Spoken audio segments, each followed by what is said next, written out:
Welcome to Total Spectrum Spotlight, an informative look and an insightful discussion of today's legislative issues and political trends.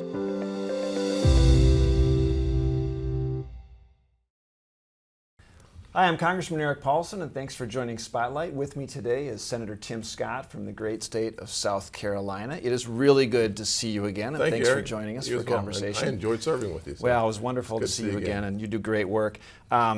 Look forward to having an update on Capitol Hill and some issues, but maybe before we get into that, I think it's important for our audience to get a little bit of perspective on your background, because you've lived the experience of poverty, of living paycheck to paycheck, of being hungry, and maybe, I mean, that's a challenge, unfortunately, a lot of Americans do face. Maybe you can just share a little bit about how your personal experiences have helped shape how you fight now for people in tough communities and tough circumstances. Absolutely. Well, growing up in a single-parent household mired in poverty, one of the experiences I had, unfortunately, was being hungry.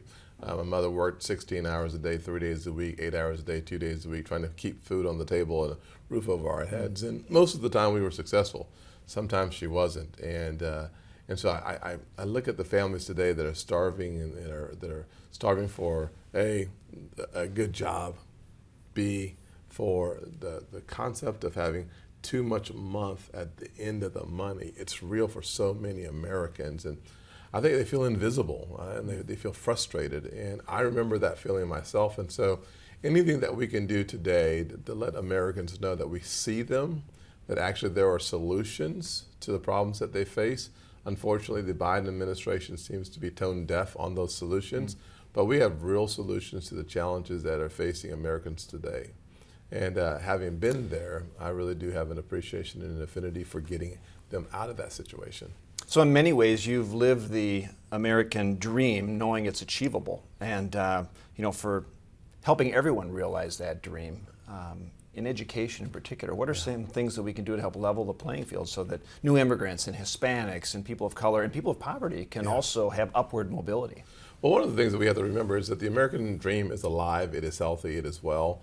Two things that we should focus on. Number one, your zip code should not determine the quality of your education. A quality education is the closest thing to magic in America.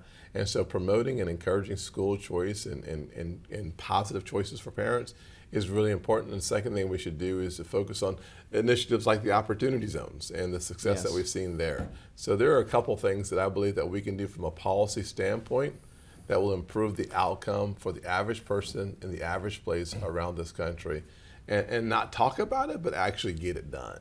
I'm really glad you brought up opportunity zones, because the tax cuts that were implemented in 2017 brought some of our greatest economic growth we've seen in this country in decades, right? We had paychecks increasing, we saw investment happening, we saw manufacturing coming back to the United States, but a key part of that bill was opportunity zones that you authored that had bipartisan support. And we have some of the results in now from opportunity zones. Yeah, talk about what the results have been and what's next for opportunity zones. Exciting news on opportunity zones. First, in 2019, just in 1 year, we saw $29 billion invested in opportunity zones throughout this country. It also was a year that we saw the lowest record ever of poverty in America. So I think the two go together pretty well. Second thing we've seen is about $75 billion committed to opportunity zones. As a result, wages grew in opportunity zones at least twice as fast in the zones as it did across the country. We saw property values go up in the zones faster than we did across the country. The good news is that about 60% of those living in opportunity zones own their own property. That means the difference between the haves and have-nots, it shrunk because of the effect of that legislation. Do you expect we're going to have more bipartisan support or more opportunities in this space? Yeah, I think two areas where we need to continue. Cory Booker and I have worked on legislation that would extend opportunity zones for another couple of years, and then the importance of reporting requirements. I want everyone to know what's happening within opportunity zones. And the reporting requirements that we have in the impact legislation would allow people to appreciate the good that's being done in opportunity zones, as opposed to the cherry picking of bad zones by some media outlets. So this would give us an opportunity to fully understand and appreciate the magnitude of the positive results within the zones. Yeah, so more to come. Absolutely. Yeah, that's Look great. forward to it. You know, in terms of our economy right now and small businesses, I mean, they're facing some pretty significant headwinds with Absolutely. higher prices, inflation, worker shortages, supply chain issues. You're a former small business person Yes. yourself. You know, what do you say about, you know, when the president or others in Washington are advocating for higher taxes, for more spending? Is that going to help or hurt inflation and some of these challenges? It just tells me that they fundamentally misunderstand the American economy and specifically the private sector. Higher taxes is actually will lower the production and the profitability of these companies.